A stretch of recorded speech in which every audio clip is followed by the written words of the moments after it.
મને આપણે બાપુની એક વાત કરી, સગરામ બાપુ આની આગળની પેઢી ને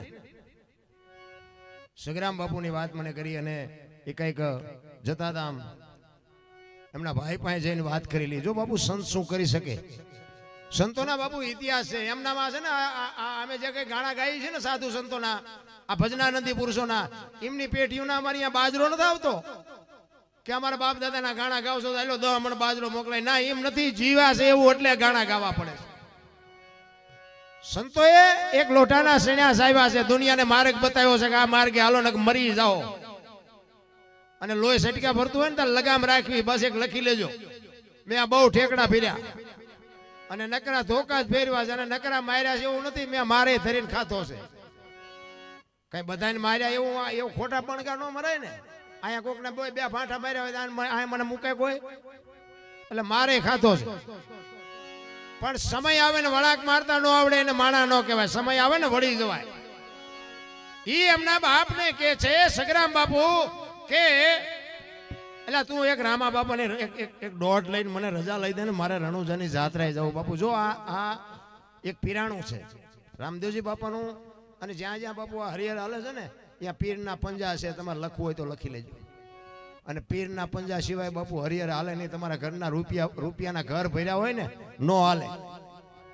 આ પીરના પીરાણાના પંજા છે ને એટલે બાપુ આ વાવટા ફરકે છે ને હજારો માણાને રોટલો દે છે.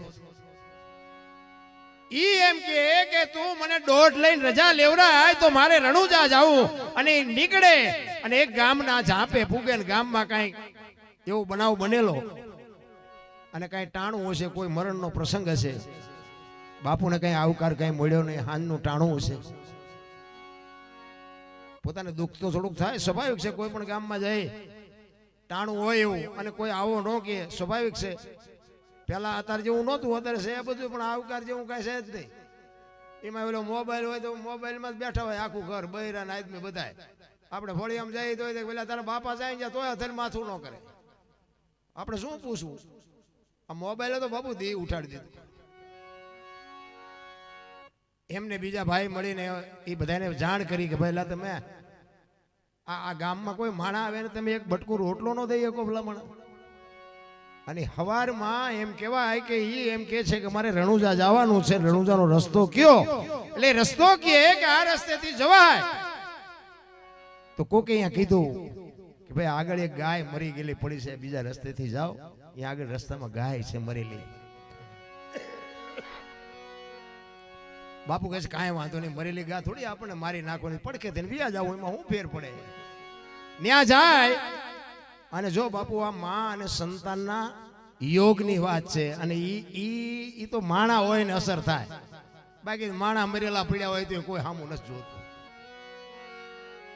ઈ વાસડો બાપુ આમ જોઈએ અને એની કદાચ આંખમાંથી આહુડા પડતા છે, એની માં મરેલી પડી છે, ઈ વાસડાને જીવતો જોઈ અને બાપુની નજર એની માથે પડે અને બાપુ સંતનું હૃદય દ્રવી ગયું. હો ભાઈ, ઈ ભારતની ભૂમિ છે, ઈ ભજનની દુનિયા છે. સંત વિચાર કરે કે આ વાસડાને કેમ ખબર પડે કે મારી માં મરી ગઈ છે, પણ વાસડો વિચારતો હોય છે ને કે મારી માં કેમ ઊભી નથી થતી, મારી માં કેમ નથી ઊભી થતી. સંત અહીંયા ઉભા રહીને વિચાર કરે કે આ વાસડાના મનમાં શું હશે, આ ગામમાં તો કાંઈ છે નહીં, હવે આ વાસડો ક્યાં સુધી અહીં બે છે. અને હૃદય બાપુ દ્રવી ગયા અને અહીંયા બાપુ એક અગરબત્તી હળગાવે અને અડધી અગરબત્તી હળગે, અડધાથી ઉપર હળગે, પૂરી થવાની તૈયારી થાય અને અખિલ બ્રહ્માંડના માલિકને બાપુ તેથી એને અરજ કરીએ છે. કેવી કરીએ છે ઈ કે આ અગરબત્તી પૂરી થઈ, હવે બીજી હળગાવું છું, અને બીજી અગરબત્તી પૂરી થયા પહેલા જો ગાને બેઠી ન કરીને મારા ખોળિયામાં જીવ રહેવા દઉં તો હું હગરામ નહીં બાપ. ઈ અગરબત્તી હળગાવે અને અડધી અગરબત્તી હળગે અને બાપુ ગાય કાન હલાવ્યો. આ કેવું ભજન હશે બાપુ, આપણને નક્કી થાય છે. અત્યારના ભણેલા ગણેલા એવી વાતો કરો ને એટલે કે આ બધું તાંત્રિક હોય, આ બધું જંતર મંતર હોય, એટલે અત્યારે બાપુ કોઈ કઈ માનવા તૈયાર નથી. બાકી તો સત્ય જો ન હોય ને તો આ થાંભલા નથી, આ એમનામ ન ઉભા રહીએ આ કોઈ દી. ઈ ગાય બેઠી થઈને પછી બધા ગામના ને જાણ થઈને બધા ભેગા થયા, બાપુ તો ભાઈ ઝાડવે ચડી ગયા કે ભાઈ આ બધા ભેગા થયા હારા મને કઈક હેરાન કરશે. બધાએ ઉતરીને કીધું, બાપુના પગમાં પડવા માંડ્યા. હવે જે આ દુનિયા એ જ દુનિયા છે ને તારે, આવકાર નો દીધો એ પાછા પગે લાગવા માંડે, હાથીની અંબાડીએ ચડાવે ને પાછા ગથાડે બેહારે. આ ઈ દુનિયા છે. એવા બાપુ જે રામદેવજી બાપાનો પરચો, એવા તો બાપુ કાંઈક પરચા છે સાધુ સંતોના, અને તમારી મોજ હશે એવા 10 પરચાની વાતો આપણે કરશું. પણ મને ડાયરો મજા આવી. ડાયરો આવો ભાવિક ડાયરો છે. આ બેનો બેઠા છે ને, બેનોને ખાસ કહું, મારી વાતો અમુક કડવી છે, પણ દર્દ તો કડવું પાય તો જ મટે, ગોળ ખવડાય દર્દ ન મટે. એટલે કડવું લાગે ને ન બોલાવો તો મારે કઈ બહુ જરૂર નથી. ભગવાનની દયા છે, ઘરે નો હાસી શકું એટલું આપ્યું છે. પણ બેનોને એટલા માટે કહેવું પડે છે કે બાપુ ફેશન ઓછી કરજો, ખાઓ પીવો મોજ કરો વાપરો. જોકે આ આપણે ગામડામાં તો સારું છે, બાકી શહેરમાં જાય છે તો નક્કી જ નથી થતું બેન હાલ્યા આવે છે કે ભાઈ હાલ્યા આવે છે. આપણે બોલાવી ત્યાં ખબર પડે, આપણે એમ કે ભાઈ છે એમ કે ભાઈ ક્યાં છું, હું તો બેન છું, ત્યાં આપણે ખબર આપણે હલવાણા. એટલે એટલી બધી ફેશન ન કરશો એમ, કારણ કે ધર્મ ધ્રુજો પુરુષ નથી પૂગી ગયો ને, દેશની આબરૂ દીકરીઓ રાખી. હમણાં પાઉભાઈ સાહિત્યની વાત કરી ને, સાહિત્ય તો બાપુ હારી માવડીઓ હોય ને તો જ હારા દીકરા થાય, ને હારા દીકરા થાય તો જ હારી વાતો આ દુનિયામાં જીવે. બાકી માં હારી ન હોય તો બાપુ કાંઈ છે જ નહીં વાત હારી. એટલે હું કોઈ હલકટ વાત નથી. મારી એક વાત, મારી વાત ઉપર ધ્યાન આપજો. મારી વાત તમને હારી લાગે તો રાખજો, નો હારી લાગે તો પડી રહેવા દેજો. બાકી કોઈ કોમેન્ટ બાપુ આપણે કાંઈ જોતું નથી. હું કોઈ દી મારા વિડીયા તમે જોવો ને તો એમાં હું કોઈ દી કોઈને ભલામણ કરતો જ નથી. કોમેન્ટ કરજો ને સબસ્ક્રાઈબ કરજો ને પૂછડું કરજો ને ઢોકળું કરજો. 2 હાથ વાળો શું કરે, ઓલો 1000 હાથ વાળો કરે, તેથી મારી ભૂખ ભાંગે. તમે હું મારી ભૂખ ભાંગવાના, કોઈ જરૂર નથી આપણી. પણ મારી વાત અમુક બાપુ જીવનમાં ઉતારવા જેવી હશે 100%. બીજી વાત કે મારા પ્રોગ્રામમાં 99% ભૂલ નહીં આવે. માન દીકરો બે શકે, બાપ ને દીકરી બે શકે, ભાઈ ને બેને બે શકે. મારી વાતમાં કોઈ દી બાપુ એવી 14 ની વાત મારામાં આવે જ નહીં. કારણ કે મેં હમણાં કીધું મારા હૃદયની અંદર બાપુ મને એક વેદના છે કે તમે માણસ થઈ જાઓ. તમારી પાસે કરોડ રૂપિયા હોય ને તો ભલે હોય, તમને મુબારક, તમારી પાસે કોઈ નહીં લઈ જાય. પણ જીવો માણાની રીતે. તમને ભગવાને આપ્યું હોય ને પાડોશી ન આપ્યું હોય તો બાપુ કોક દી ક્યાં વિચારો, કોક દી ક્યાં એક બે રોટલાનો લોટ આપો. ઝૂંપડામાં બાપુ જો ઈશ્વર અપાવે ને તો કાંઈક આપો. બાકી પૈસા વાળાને આખી દુનિયા સલામું મારે છે, હું મારું છું, નકર નડે. કોઈ હરત નથી રામ. બાકી ગરીબ માણાની જે બાપુ દુઆ છે ને, ડોક્ટર એમ કે નહીં બચે તોય મારો નાથ ન મારી શકે, આપણે ગેરંટી તમને કહી દઈ. એવી ગરીબ માણાની બાપુ તમે પૈસાની પથારીઓમાં છો એટલે તમને ખબર નથી. ઝૂંપડામાં રહેશે ને લુગડા વગરના છોકરા જે ધૂળમાં રમતા હોય ને, એને પાર્લેની ખબર નથી. તો તમે કાજુ બદામ ખાઓ છો. ઈ છોકરાને બાપુ એક પાર્લેનું પડીકું આપી આવો ને, અને લુગડા વગરના છોકરા હોય ને પાર્લેનું પડીકું ખાય ને, એના પેટમાં જાય ને પછી આશીર્વાદના ધોધ છૂટે ને, એ ખટારાના ઠાઠામાં ગરી ગયા હોય તોય નો ઓલો મારી શકે. બાપુ ઈ પાવર કરવાની જરૂર છે. કોઈની દુઆ લેવાની વાત છે. બાકી કદુઆ બાપુ હટી જાય ને તેથી આ દુનિયામાં ખાવા ધાન કે પહેરવા લુગડું નહીં રહે. હારા અમે જોયા છે બાપુ પતન થતા. કોઈ છે ને આ કરમ બરમ ની વાતોમાં મને કાંઈ ટપા નથી પડતા. કરમ જે હોય આપણે રામ રામ રામ કરી. સીતાજી રામ ને પૈણે આખી જિંદગી મારો દી નો હોય ગયો. શું કરમ છે? એટલે આપણે કરમ બરમ કઈ ફીંદવા ભક્તિ કરે દુખી છે, દુનિયાના બૂસ મારે સુખી છે. લ્યો, કૃષ્ણ પરમાત્મા આખી દુનિયાને બાપુ બનાવવા વાળો, એને ખબર ન હોય કે બેસ તો ભીલ મન બાણ મારશે, એને ખબર ન હોય એનું શું કરમ છે? દ્રૌપદીના ચીર લૂંટાતા ત્યાં કોણ નતું? કાળના જડબા ઝાલીને ઉભા રાખે એવા પાંડવો હતા. એ દીકરીનો શું ગુનો હતો? આખી દુનિયાને ખબર છે હું એનું કરમ હતું. અરે થઈ થાવે ને થાશે એવો ત્રિકાળ જ્ઞાની મહાપુરુષ ગંગાનો પુત્ર ભીષ્મ. કાલ શું બનવાનું ઈ જેને ખબર હોય એને છેલ્લે બાણની પથારીમાં હું પડ્યું. મારા બાપ આપણું કરમ શું છે? દુનિયાના કેટલા બૂસ માર્યા જોવો તો ખરા. કાલ શું બનવાનું છે? અને યમના દૂત જેનો જીવ લેવા આવે અને યમના દૂતને કહી દે કે અત્યારે વિયોજા 6 મહિના પછી આવજે. બાપુ પોતાનું મોત રોકીએ કે આવો સિદ્ધ પુરુષ એને છેલ્લે બાપુ રૂએ બાણ માર્યા. બોલો, તો આપણને એમ થાય ખરું આટલો આવો મહાપુરુષ અને હિને આ કરમ ભોગવવું પડ્યું. તો આ કરમ હશે શું? મને તો ભાવમાન કરમમાન આપણે ત્યાં ગાણા કાલાવાલા કરીએ એટલે ભાઈ આપણે ઊંડા આમાં ઉતરતા, હું ઉતર્યો નથી ને તમે ઉતરતાય નહીં ને બીડીયું ઠૂઠા વીણતા થઈ જાય એવું છે આ તો બધું. ભજન છે ને એમ સમજાય એવી વાત જ નથી. હા, હમણાં અમારા અશુભાઈ ભજન ગાયું ને, ઓલે એક સાખી કીધી વચ્ચે, ગૌરી તમારા પુત્રને મધુરા સમરે મોર, દીના સમરે વાણિયા, રાતે સમરે સોર. હું એમ કહું છું ગણપતિને મોર ને શું હગું શું થાય? મોર નું નામ આવે મારી કાગડો ને કબૂતરું કાંઈ ન કીધું કે ગૌરી તમારા પુત્રને મધુરા સમરે મોર. મોર તો આજ હોય ને, ઉડતા હોય, ઓલા સોમાં આમ બોલે એ જ મોર હોય ને, બીજા મોર હોય. તો હું એમ કહું છું કે ગણપતિને મોર ને હગું શું થાય?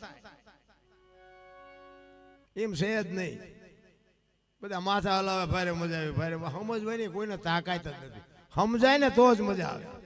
અને સમજાય ને ભજનમાં બેઠા હોય અને સમજાય ને તો દી ઉગે બાપુ, બંગાહું ન આવે ને ઘડિયાળમાં ન જવું પડે જો ભજનમાં બેઠા હોય તો. ગૌરી તમારા પુત્રને સૌથી સમરીએ મોર. એમ છે તારા માં આ 33 કરોડ દેવ છે ને, એમાં તારા દીકરાને બધાયની પહેલા સમરીએ, બધાયની મોર. તા બધા મોરલા ઉડાડે છે, બધા હાય હાય કરે છે. ગૌરી તમારા પુત્રને મધુરા સમરે મોર. હું તો એમ કહું કે એ ઉડાડો જ્યાં સુધી ઉડે તાવ. એક શબ્દ બાપુ છે ને, એક સાખીની વાંહે એક રાત કાઢવી હોય તો નીકળી જાય. જો એને તમે ખોલવા માંડો ને, એક સાખીની વાંહે એક રાત નીકળી જાય બાપુ. ભજન તો આખી બાબત છે મારા. ગંગા સતીની વાણી કહે છે, પિંડ બ્રહ્માંડ થી પર ગુરુ મારા એનો બતાવું તમને દેશ. પિંડ બ્રહ્માંડ કોઈ તમારે પૂછવાનું બાપુ, તમારા ગુરુ હોય તો પૂછજો કે આ ઓલે દરબાર આવ્યો તો આવી વાત કરતો તો સાચું છે ખોટું છે, તમારે પૂછવાની સૂચ. બાપુ એવા હારા હારા સંતો ભેગી મારે બેહવાની બેઠક થઈને. અને જે છે ને, જે પાપી હોય ને આ દુનિયામાં બાપુ, ક્યાંય કોઈ આવકાર ન દે, ચારે બાજુથી વંટોળિયા ચડે ને પછી જ બાપુ આ માર્ગ જડે. અને આ માર્ગ જડ્યા પછી જ આવા સંતોનો ભેટો થાય. સંતોના ભેટા થયા વગર બાપુ આ વાતું બાતું સમજાય નહીં. ગમે એટલા બુદ્ધિશાળી આ ભણેલા ને ગણેલા ઉભા વાહડા જેવા ગામમાં રખડે, કોઈ આટાનાની હળદરે નથી દેતું. રામ કોઈ મતલબ નથી. આ મેં તમને પૈસા આપ્યા છે, આ મારા આ ગામમાં શું હગું છે કાંઈ? મને કોઈ ઓળખતા હતા? હું આ ઉપર બેઠો છું, હું બોલું છું, તમે સાંભળો છો, મેં પૈસા આપ્યા છે. પણ બાપુ સાતી ઠોકીને કહું છું કે તમારે સાંભળવું જ પડે. હોનું છે એટલે સાંભળવું પડે. આ ડાલડા નથી, ચોખ્ખે ચોખ્ખું છે એટલે સાંભળવું પડે. કહેવાનો મારો અર્થ એ છે, સાચું સાંભળવું છે પણ કોઈને કહેવું નથી. અને આની આ મજા જાણી છે. પિંડ બ્રહ્માંડ થી પર ગુરુ મારા ગંગા સતીની વાણી કહે છે ને, તમારો અને મારો બાપુ માના ઉદરમાં બીજનું રોપણ થાય ને, 9 મહિના માના ઉદરમાં રહીએ, 9 મહિના પછી આ દુનિયામાં આવે, દુનિયામાં જન્મ થાય, પછી તમારું સર્જન થાય, 60 80 100 વર્ષ જીવો પછી તમારું વિસર્જન થાય. આ દુનિયા છોડીને તમારે જવું પડે. અને આજની દુનિયાને પૂછો કે માણસ જન્મે, મોટો થાય, મરી જાય પછી શું? તો બધા એમ કે કાંઈ નહીં, બસ ગયા, મરી ગયા પછી શું? તો બાપુ જો વાણી કે છે ગંગા સતીની, પિંડ બ્રહ્માંડ થી પર ગુરુ મારા એનો બતાવું તમને દેશ. તમે આ દુનિયામાં આવો, તમારું સર્જન થાય, તમારું વિસર્જન થાય, પછીનો તમને દેશ દેખાડું. બાપુ કેવો હશે? વાણી આખી પડી છે. રામ આ તો સોપડા લઈને બેસી ગયા છે. 50,000 લઉં છું, લાખ લઉં છું, લ્યો. દેનારા દે છે ને લેનારા લે છે, અમને વાંધો નથી. પણ બાપુ કઈક સમજો, સમજવાની જરૂર છે. નકરા રાગડા તને આ કથા તમે બેહાડી, આવડી મોટી કથા છે. આ રામદેવ કથા છે, આપણે રામ કથા હોય, ભાગવત હોય, દેવી પુરાણ હોય, શિવ પુરાણ હોય. હું એમ કહું છું કે આ કથા બેહાડવાની જરૂર શું છે? કથામાં ભલે હું ના નથી પાડતો, મારી વાતને જો હવળો અરથ કરજો. પાછા કોઈ એવું ન કહેતા કે મારી કથા એમ બેહાડીને આને શું વળ ખાતો હોય છે, એટલે એવું નથી. પણ મારું કહેવાનો અર્થ શું છે કે કથા તમે આ બેહાડો, આમાં વાત તો એકની એક જ હોય ને. એક રામકથા આપણે બેહારી હોય તો રામકથામાં શું આવે? અયોધ્યાના રાજા દશરથ ને 4 દીકરા ને રામ વનમાં ગયા, સીતાજી રાવણ લઈ ગયો, હનુમાનજી અહીંયા ગયા, રામે લંકામાં ગયા, રામે રાવણને માર્યો ને સીતાજીને લઈને આયા. વાત તો આવડી આજ હોય ને, બીજું કાંઈ હોય તો શું? આ એકને સાંભળ્યું શું કરવાનું? બધાને ખબર છે રામ વનમાં ગયા હતા, ત્યાંથી સીતાજી રાવણ લઈ ગયો હતો, બધાને ખબર છે. તો આ સાંભળવાની જરૂર શું? પણ કથા સાંભળ્યા પછી જો ભાઈ ભાઈનો તકલીફ હોય ને મટે નહીં, હાઉ વહુની તકલીફ હોય ને મટે નહીં, ભાઈ બહેનની તકલીફ જો મટે નહીં, તો આ કથાનો બાપુ કોઈ મતલબ નથી. એક લખવું હોય તો લખી લેજો. ભાઈ ભાઈનો વિખવાદ મટી જવો જોઈએ. એક રામનો અને ભરતનો પ્રસંગ આવે અને વિખવાદ વાળા ભાઈ બે બેઠા હોય અને એની આંખમાંથી જો આહુડા ન આવે તો કથાનો કોઈ મતલબ નથી. કહેવાનો અર્થ એ છે, નકર જો એ હોય એવા ને એવા રહ્યો તો આ કથામાં ફાયદો કોને? આ મંડપ વાળાને, સાઉન્ડ વાળાને, વક્તાને, કલાકારને, સાજિંદાને, તમારા ખિસ્સા ખાલી થાય. પરિવર્તન આવવું જોઈએ. મારા રામ કથાનો મતલબ એ છે. પણ મને તો એમ થાય કે ઓહો ધર્મ ફાટી નીકળ્યું આખી દુનિયામાં. કથા ને ભજન ને માંડવા ને પ્રતિષ્ઠાન મંદિર ને ગામ ધુમાડા. મને એમ થાય કે આટલું બધું પુણ્ય દાન થાય છતાં બગાડ કેમ નથી ઉભો રહેતો? હે બગાડ બગાડ બગાડ આ મટે ને કઈ નહીં, પણ છે અહીંયા તું ઉભો રહેવો જોઈએ. વિચારવા જેવું હે? આપણને એમ થાય કે આ 5-5 ગામ ધુમાડા બંધ જમે. ઓલો કે એને 25 લાખ આપ્યા દાનમાં, એને 5 લાખ આપ્યા, વળી કરોડ કરોડ. હમણાં તો આપણે બાવળિયારી હોનાની નોટું બાપુ ઉડાડી, બાપુને જોઈખ્યા હોનાથી કંઈક ચાંદીથી. સારું, ધન્યવાદ એમના ગુરુ મહારાજને. આટલું બધું ઓલું કરતા હોય તો આપણે માની છે, એમને વંદન કરી છે. પણ હું મારું કહેવાનો અર્થ શું છે કે આટલું બધું પુણ્યદાન થાય છે તો આ બગાડ કેમ નથી અટકતો? મને એ મગજમાં નથી બે. આપણા ગઢા એટલું કરી જ નહોતા અને આટલો બગાડ હતો હોય નહીં, તો આ પુણ્ય વધ્યું ને બગાડ વધ્યો એમ કેમ થયું? આપણા બાપા પાસે ખાવા પૂરું ધાન નહોતું, રહેવા સારું ઘર નહોતું, તોય કોઈએ ન કીધું કે મારા મા બાપ મને નડે છે, મારા આશ્રમમાં મૂકવા જવું છે. અને આ ભણી ભણીને આવ્યા ને પછી કે અમે અહીંયા તમને દઈ જઈશું છૂટા, અહીંયા વ્યાજ. ને હું તો એમ કહું છું કે છોકરાને એમ કહેવાય કે તમારે અમે નથી ફાવતા ને, તમે વ્યાજ જાવ આશ્રમમાં, આ મકાન તો અમે બનાવ્યું, પણ કોઈ બોલી જ નથી.